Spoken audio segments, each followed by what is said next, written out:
পাঠশালার পক্ষ থেকে সবাইকে স্বাগত। আশা করি তোমরা সবাই ভালো আছো। সকলের সুস্বাস্থ্যের কামনা করে আজকের লেখাপড়ার আসর শুরু করছি। আজকে আমাদের পৃথিবী ষষ্ঠ শ্রেণী ভূগোল বই থেকে আলোচনা করব। সামনেই দ্বিতীয় ইউনিট টেস্ট পরীক্ষা শুরু হবে। কী ধরনের প্রশ্ন আসতে পারে ভূগোল বই থেকে তার একটা ধারণা দেওয়া হবে। দেখো, এই চ্যাপ্টারটা এবার পরীক্ষায় আছে জল, স্থল, বাতাস। জল, স্থল, বাতাস এই অধ্যায় থেকে কী ধরনের প্রশ্ন আসতে পারে তার কিছুটা ধারণা দিচ্ছি। পৃথিবী 3 ভাগ জল আর 1 ভাগ স্থল, আর রয়েছে সীমাহীন মহাকাশ এবং বাতাস। দেখো, এখান থেকে যে প্রশ্নগুলো আসতে পারে ভালো করে দাগানো আছে। এই দাগানোগুলো তোমরা খুব সুন্দর করে দাগিয়ে নেবে।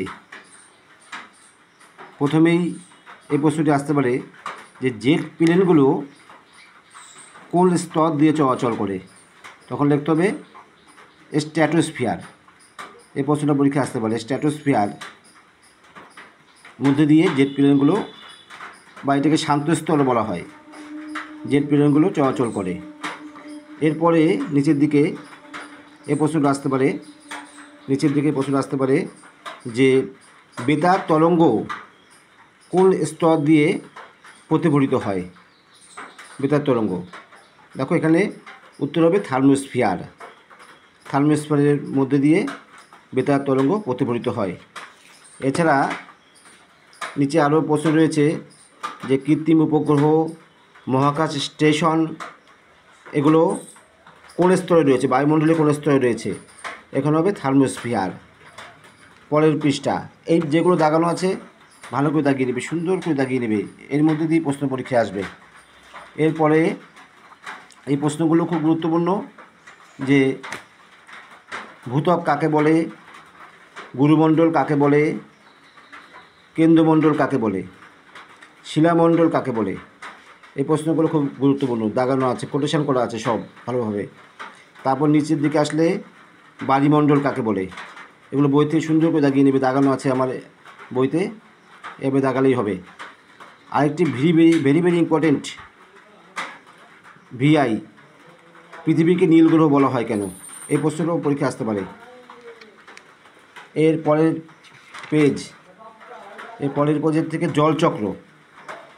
জলচক্র কাকে বলে? এই প্রশ্নটাও আসতে পারে পরীক্ষায়। জলচক্র কাকে বলে? দাগানো আছে, সুন্দর করে কোটেশন করা আছে, এটি আসতে পারে। এর পরের পেজে রয়েছে প্যানজিয়া, সব কোটেশন করা আছে কালো কালি দিয়ে, নীল কালি দিয়ে। আর প্যানথ্যালাসা, এই দুটি প্রশ্ন আসতে পারে, প্যানজিয়া এবং প্যানথ্যালাসা। আর তারপর নিচে রয়েছে সমস্ত পৃথিবীতে কয়টি মহাদেশ আর কয়টি মহাসাগর?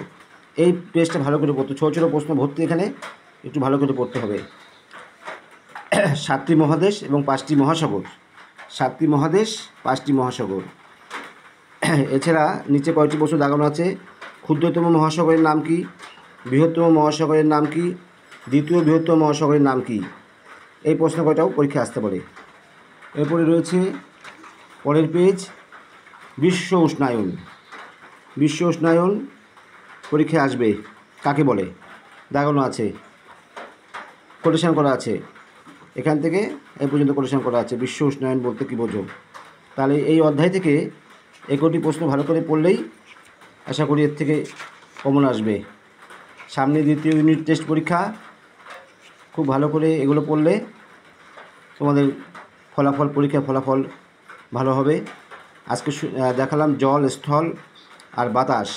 এখন পরপর এভাবে কমন দেওয়া হবে। পরের পরীক্ষার সামনের দিন আবার পরের অধ্যায় দেখানো হবে। পরের অধ্যায় রয়েছে বরফে ঢাকা মহাদেশ, 6ষ্ঠ অধ্যায়, এটা সামনের দিন দেখাবো। তাহলে আজকে এই পর্যন্তই শেষ করলাম।